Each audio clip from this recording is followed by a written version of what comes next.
Champions ಟ್ರೋಫಿಯನ್ನ ಗೆದ್ದು ಬೀಗಿದೆ. Dubai ಅಂತಾರಾಷ್ಟ್ರೀಯ ಕ್ರೀಡಾಂಗಣದಲ್ಲಿ ನಡೆದ ಫೈನಲ್ ಪಂದ್ಯದಲ್ಲಿ ಭಾರತ ನ್ಯೂಜಿಲೆಂಡ್ ವಿರುದ್ಧ ಗೆದ್ದು ಬೀಗಿದೆ. ಮೊದಲು ಬ್ಯಾಟ್ ಮಾಡಿದ ನ್ಯೂಜಿಲೆಂಡ್ 251 ರನ್ ಗಳಿಸಿತ್ತು. ಇನ್ನು ಈ ಗುರಿಯನ್ನ ಬೆನ್ನಟ್ಟಿದ್ದ ಟೀಂ ಇಂಡಿಯಾ ಆರಂಭದ ಸ್ವಲ್ಪ ಸಮಯದಲ್ಲಿ ಆಘಾತ ಕಂಡಿತು. ಫಿಲಿಪ್ಸ್ ಹಿಡಿದ ಅದ್ಭುತ ಕ್ಯಾಚ್ನಿಂದ ಶುಭ್ಮನ್ ಗಿಲ್ ಪೆವಿಲಿಯನ್ ಸೇರಿಕೊಂಡ್ರೆ ವಿರಾಟ್ ಕೊಹ್ಲಿ ಕೂಡ ಬೇಗನೆ ವಿಕೆಟ್ ಒಪ್ಪಿಸಿದ್ರು. ಆಘಾತದಲ್ಲಿದ್ದ ಟೀಂ ಇಂಡಿಯಾಗೆ ನಾಯಕ ರೋಹಿತ್ ಶರ್ಮಾ ಅಮೋಘ 72 ರನ್ಗಳಿಂದ ಭದ್ರ ಬುನಾದಿಯನ್ನು ಹಾಕಿಕೊಟ್ರು. ನಾಯಕನ ವಿಕೆಟ್ ಕಳೆದುಕೊಂಡ ಬಳಿಕ ಅತ್ಯವಶ್ಯಕ ಜೊತೆಯಾಟ ಕಟ್ಟಿದ್ದ ಶ್ರೇಯಸ್ ಅಯ್ಯರ್ ಮತ್ತು ಅಕ್ಷರ್ ಪಟೇಲ್ 61 ರನ್ ಕಲೆ ಹಾಕಿ ಮರಳಿ ಗೆಲುವಿನ ಹಾದಿಗೆ ತಂದರು. ಶ್ರೇಯಸ್ 48 ರನ್ ಬಾರಿಸಿ ಅರ್ಧ ಶತಕ ವಂಚಿತರಾದರೆ 29 ರನ್ ಗಳಿಸಿ ಅಕ್ಷರ್ ಪಟೇಲ್ ಕೂಡ ಪೆವಿಲಿಯನ್ ಸೇರಿದ್ರು. ಮತ್ತೊಮ್ಮೆ ಭಾರತಕ್ಕೆ ಆಪತ್ ಬಾಂಧವನಂತೆ ಬಂದ ಕೆಎಲ್ ರಾಹುಲ್ ಹಾರ್ದಿಕ್ ಪಾಂಡ್ಯ ಜೊತೆಗೂಡಿ ಗೆಲುವಿನ ಹತ್ತಿರಕ್ಕೆ ತಂದರು. 18 ರನ್ ಗಳಿಸಿ ಹಾರ್ದಿಕ್ ಔಟ್ ಆದರು. ಆದರೆ ರಾಹುಲ್ ರವೀಂದ್ರ ಜಡೇಜಾ ಜೊತೆಗೂಡಿ ತಂಡವನ್ನು ಗೆಲುವಿನ ದಡ ಮುಟ್ಟಿಸಿದರು. ಚಾಂಪಿಯನ್ಸ್ ಟ್ರೋಫಿ ಗೆಲ್ಲುತ್ತಿದ್ದಂತೆ ದೇಶದಾದ್ಯಂತ ಅಭಿಮಾನಿಗಳು ಪಟಾಕಿ ಸಿಡಿಸಿ ಸಂಭ್ರಮಾಚರಣೆಯನ್ನ ಮಾಡಿದ್ರು. ಇದಲ್ಲದೆ ಪ್ರಧಾನಿ ಮೋದಿ ಸೇರಿ ಹಲವು ಗಣ್ಯರು ಶುಭಾಶಯವನ್ನ ಕೋರಿದ್ರು.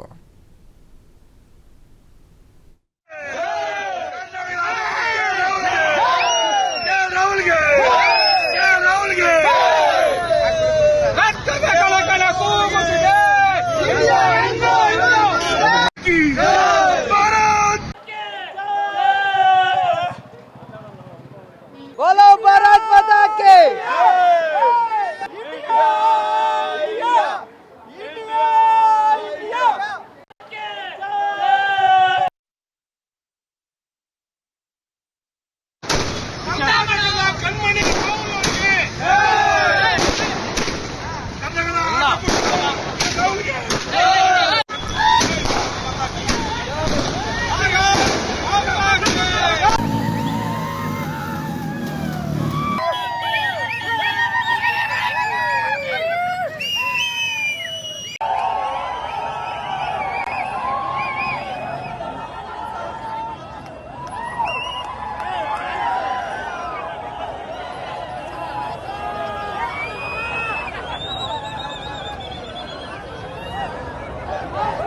ನ್ಯೂಜಿಲೆಂಡ್ ವಿರುದ್ಧ ಕೊನೆಗೂ 25 ವರ್ಷಗಳ ಸೇಡನ್ನು ತೀರಿಸಿಕೊಂಡ್ರು ನಮ್ಮ ಟೀಮ್ ಇಂಡಿಯಾ ಅಂತ ಹೇಳೋಕೆ ಎರಡು ಮಾತು ಸಾಲಲ್ಲ.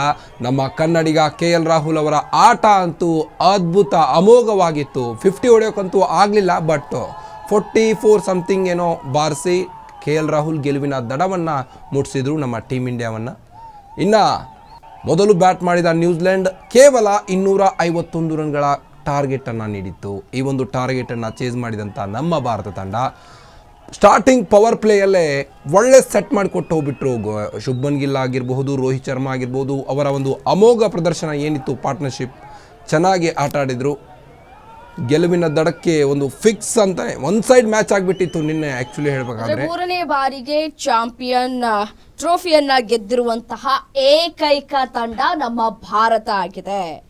ಈ ಹಿಂದೆ ಸೌರವ್ ಗಂಗೂಲಿ, ಧೋನಿ ನೇತೃತ್ವದಲ್ಲಿ ಭಾರತ ಚಾಂಪಿಯನ್ಸ್ ಟ್ರೋಫಿಯನ್ನ ಗೆದ್ದಿತ್ತು. ಇದೀಗ ರೋಹಿತ್ ಶರ್ಮಾ ನೇತೃತ್ವದ ಭಾರತ ಚಾಂಪಿಯನ್ ಆಗಿದೆ. ಇದಕ್ಕೆ ಒಂದ್ ಕಡೆ ಅಭಿಮಾನಿಗಳು ಹರ್ಷವನ್ನ ಕೂಡ ವ್ಯಕ್ತಪಡಿಸ್ತಾ ಇದ್ದಾರೆ. ಮತ್ತೊಂದು ಕಡೆ ನರೇಂದ್ರ ಮೋದಿ ಅವರು ಕೂಡ ಶುಭಾಶಯವನ್ನ ಕೋರಿದ್ದಾರೆ. ಸಿಎಂ ಸಿದ್ದರಾಮಯ್ಯನವರು ಕೂಡ ಶುಭಾಶಯನ ಕೋರಿದ್ದಾರೆ. ಗಣ್ಯಾತಿ ಗಣ್ಯರು ಕೂಡ all the best for team India ಅಂತ ಕೂಡ ಹೇಳಿತ್ತು. ಅಂದ್ರೆ ನಾವು ಕೂಡ ನಿನ್ನೆ ಸುದ್ದಿ ಮಾಡಿದ್ವಿ ಈ ವಿಚಾರಕ್ಕೆ ಸಂಬಂಧಪಟ್ಟಂತೆ. ಟಾಸ್ ಗೆದ್ದಂತಹ ಸಂದರ್ಭದಲ್ಲಿ ನ್ಯೂಜಿಲೆಂಡ್ ಬ್ಯಾಟಿಂಗ್ ಅನ್ನ ಆಯ್ಕೆ ಮಾಡಿಕೊಳ್ತು.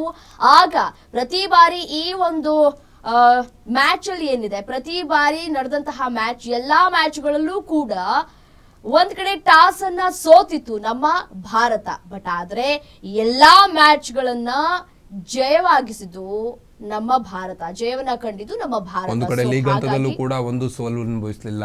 ಸೆಮಿಫೈನಲ್ ಅಲ್ಲೂ ಕೂಡ ಆಸ್ಟ್ರೇಲಿಯಾವನ್ನ ಬಗ್ಬಡಿದ್ರು. ಈಗ ನ್ಯೂಜಿಲೆಂಡ್ ನ 2 ಬಾರಿ ಸೋಲಿಸಿದ್ರು, ಒಂದು ಲೀಗ್ ಹಂತದಲ್ಲಿ, ಒಂದು ಫೈನಲ್ ನಲ್ಲಿ.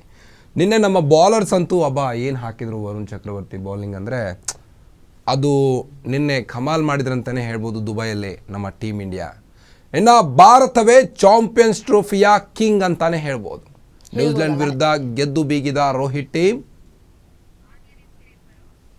ಕನ್ನಡಿಗನ ಕಮಾಲ್ಸ್ ಫ್ಯಾನ್ಸ್ ಸೆಲೆಬ್ರೇಷನ್ ಅಂತಾನೆ ಹೇಳ್ಬೋದು. ಅಂದ್ರೆ ಪ್ರತಿಯೊಬ್ಬರೂ ಕೂಡ ಶುಭಾಶಯವನ್ನ ಕೋರಿದ್ರು. ಅದೇ ರೀತಿಯಾಗಿ ದೇವಸ್ಥಾನಗಳಲ್ಲಿ ಪೂಜೆಯನ್ನ ಕೂಡ ಮಾಡಿಸಿದ್ರು. ಶತಾಯಗತಾಯವಾಗಿ ಈ ಬಾರಿ ನಮ್ಮ ಭಾರತ ಗೆಲ್ಲಬೇಕು ಅನ್ನುವಂತಹ ನಿಟ್ಟಿನಲ್ಲಿ ಅಭಿಮಾನಿಗಳು ಕೂಡ ಒಂದ್ ಕಡೆ ಚೇರ್ ಅಪ್ ಮಾಡಿದ್ರು ನಮ್ಮ ಇಂಡಿಯಾದವರನ್ನ. ಅದರಂತೆಯೇ ನಮ್ಮ ಇಂಡಿಯಾ ನ್ಯೂಜಿಲೆಂಡ್ ವಿರುದ್ಧ ಭರ್ಜರಿ ಬ್ಯಾಟಿಂಗ್ ಮಾಡಿ ಬೌಲಿಂಗ್ ಮಾಡಿ ಗೆದ್ದು ಬೀಗಿದೆ. ಒಂದ್ ಕಡೆ ಆ ಒಂದು ವೈಟ್ ಜರ್ಸಿ ಅಂತ ನಾವೇನ್ ಹೇಳ್ತೀವಿ, ವೈಟ್ ಬ್ಲೇಸರ್ ಅಂತ ನಾವೇನ್ ಕರಿತೀವಿ, ಹಲವಾರು ಹೆಸರುಗಳಿಂದ ಅದನ್ನ ಕರಿಬಹುದು. ಆ ಒಂದು ವೈಟ್ ಜಾಕೆಟ್ ಧರಿಸೋದಿದೆಯಲ್ಲ, ಅದು ಗೆದ್ರೆ ಮಾತ್ರ ಸಿಗುವಂತಹ ಆ ಒಂದು ಜಾಕೆಟ್ ಇದೆಯಲ್ಲ, ಅದು ನಿಜಕ್ಕೂ ಒಂದ್ ಕಡೆ ಪ್ರೌಡ್ ಮೂಮೆಂಟ್ ಅಂತ ಹೇಳ್ಬೋದು. ಯಾಕೆಂತಂದ್ರೆ ಅದನ್ನ ವಿಶೇಷವಾದಂತಹ ಉಣ್ಣೆಯಿಂದ ತಯಾರಿಸಿದಂತಹ ಆ ಒಂದು ಬ್ರೇಸ್ಲೆಟ್ ಜಾಕೆಟ್ ಅಂತ ನಾವೇನ್ ಕರಿತೀವಿ ಅದಕ್ಕೆ, ಅಥವಾ ಬ್ಲೇಸರ್ ಅಂತ ನಾವೇನ್ ಕರಿತೀವಿ ಅದು. ಸೊ ಅದರಲ್ಲಿ ಚಿನ್ನದ ಎಳೆಯನ್ನೂ ಕೂಡ, ಅಂದ್ರೆ ಲೈಟ್ ಆಗಿ ಚಿನ್ನದ ಎಳೆಯನ್ನ ಕೂಡ ಅದನ್ನ ಬಳಕೆ ಮಾಡಿಕೊಂಡು ತಯಾರಿ ಮಾಡಿರುವಂತಹ ಆ ಒಂದು ಬ್ಲೇಸರ್ ನಿಜಕ್ಕೂ ಒಂದ್ ಕಡೆ ಖುಷಿಯನ್ನ ಕೊಡ್ತು. ಭಾರತ ಗೆದ್ದು ಬೀಗಿದೆ. ಲಿಟ್ರಲಿ ಪ್ರತಿಯೊಬ್ಬರು ಕೂಡ ಶುಭಾಶಯವನ್ನ ಕೋರ್ತಾ ಇದ್ದಾರೆ. ಎದ್ದು ನಿಲ್ತಾ ಇದೆ ಬಾಡಿಯಲ್ಲಿ ಆ ಒಂದು ಸಂಭ್ರಮವನ್ನು ನೋಡ್ತಾ ಇದ್ರೆ. ನಿನ್ನೆ ಚಿಕ್ಕ ಮಕ್ಕಳಾಗಿ ಡ್ಯಾನ್ಸ್ ಮಾಡಿದ್ದಾರೆ ಸುನಿಲ್ ಗವಾಸ್ಕರ್ ಅವರು ಗ್ರೌಂಡ್ ಅಲ್ಲಿ. ಯಾವ ರೀತಿ ಡ್ಯಾನ್ಸ್ ಮಾಡೋದು ನೀವು ನೋಡ್ಬೋದು.